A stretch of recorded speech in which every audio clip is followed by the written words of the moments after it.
Hello friends, welcome to meme से। आज हम बनाएंगे लाहौरी बीफ कढ़ाई। बहुत ही मज़े की और रेस्टोरेंट स्टाइल में ये बनती है और बहुत ही यमी और डिलीशियस है। आप बनाएंगे तो ज़रूर इसको एंजॉय करेंगे और आपको लगेगा कि आप किसी रेस्टोरेंट में खा रहे हैं। तो आइए शुरू करते हैं। इसके लिए मैंने 2 kg जो है वो बीफ लिया है, लेकिन बीफ मैंने बोन के साथ लिया है। आप भी बोन के साथ इसको बना के देखिएगा, बहुत ही मज़े की बनेगी।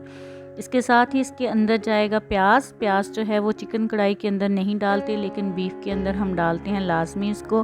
तो ये मैंने 4 मीडियम साइज़ के लिए थे और आधा किलो के करीब मैंने टमाटर लिए हैं। टमाटर से ही इसके अंदर इसकी ग्रेवी बनेगी और साथ में इसके जिंजर गार्लिक पेस्ट आएगा और थोड़ा सा पानी हम इसके अंदर डालेंगे। प्रेशर कुकर ले लिया है, इसके अंदर मैंने डाल लिया है बीफ को और इसके अंदर अब हम डालेंगे प्याज और टमाटर डालेंगे। टमाटर मैंने आधा किलो के करीब ले लिए हैं। कुछ ग्रेवी इससे बनेंगी और कुछ ग्रेवी जो है वो हम दही के साथ बनाएंगे। जिंजर गार्लिक पेस्ट आएगा और नमक डालेंगे 1 टेबल स्पून, या आप अपने टेस्ट के अकॉर्डिंग डालिए, थोड़ा कम डालिए क्योंकि बीफ पहले ही नमकीन होता है। इसके अंदर हम 1 गिलास के करीब पानी डाल देंगे और इसको अच्छे से मिक्स कर लेंगे। मिक्स करने के बाद हम इसको प्रेशर देंगे। ये हमने इसकी विसल ऊपर लगा दी है। इसको हम 12 से 14 मिनट के लिए प्रेशर देंगे और जैसे ही ये विसल ऑन होगी तो उसके बाद हमने टाइम नोट करना है। ये प्रेशर इसका हमने रिलीज़ कर दिया है 12 मिनट के बाद। तो ये देखें, हमारा बीफ जो है वो टेंडर हो चुका है और हमने इसको बहुत ज़्यादा भी नहीं गलाना क्योंकि हमने इसकी अभी बुनाई करनी है। तो अब मैंने इसको एक कढ़ाई के अंदर डाल लिया है और ये जितना एक्सेस वाटर है ये हमने इसको ड्राई करना है। इसको इसी तरह भूनते जाना है, इसकी बुनाई करते जानी है और इसके पानी को जो है वो हमने जितना भी है इसके अंदर उसको खुश कर लेना है। लेकिन ये याद रखिए कि आपने हाथ नहीं रोकना, इसकी बुनाई जो है वो मुसलसल करनी है, वरना ये हमारा नीचे लग जाएगा।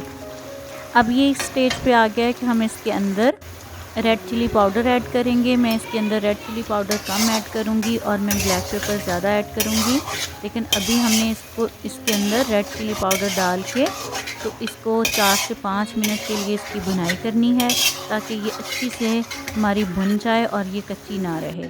और ये अब मैंने चूल्हा बंद कर दिया है और अब नेक्स्ट स्टेज के ऊपर हम इसके अंदर डालेंगे दही, जो कि 300 ग्राम है और ये अच्छे से फेंटा हुआ है। और चूल्हा मैंने इसलिए बंद कर दिया था ताकि हमारा दही जो है वो फटे ना और हमारी जो ग्रेवी है वो बहुत ही स्मूथ सी बने। इसके बाद हम दोबारा से चूल्हा ऑन करेंगे तो दही जो है वो अपना पानी छोड़ेगा।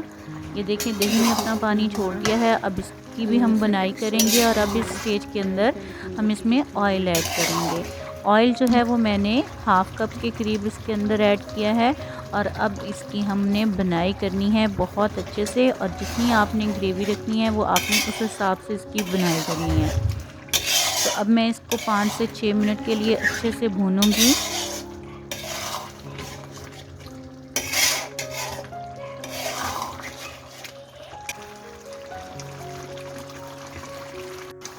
अब मैं इसके अंदर ऐड कर रही हूँ ब्लैक पेपर 2 टीस्पून, और ये ज़ीरा पाउडर है और धनिया पाउडर भी 1 टीस्पून हम इसके अंदर डालेंगे और इसको अच्छे से मिक्स कर देंगे। बस यही मसाले हैं जो कि हमारी इस कढ़ाई के अंदर हैं। आप देख सकते हैं कि मैंने कोई खड़े मसाले ऐड नहीं किए, कोई एक्स्ट्रा मसाले भी इसके अंदर ऐड नहीं किए।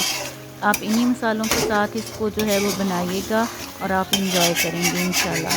अब इसकी हमने अच्छे से बनाई करनी है कि ये अपना ऑयल जो है वो छोड़ दे।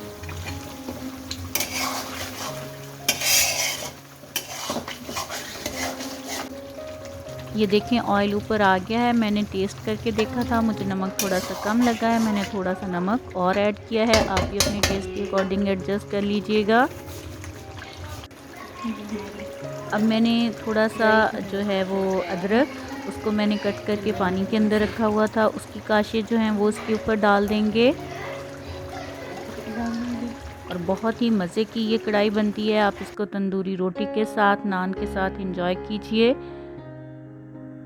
रेसिपी अच्छी लगी हो तो प्लीज़ लाइक कीजिए, शेयर कीजिए और सब्सक्राइब कीजिए मेरे चैनल को। अपना बहुत सारा ख्याल रखिएगा, मुझे अपनी दुआओं में याद रखिएगा। अल्लाह हाफिज़। Thanks for watching.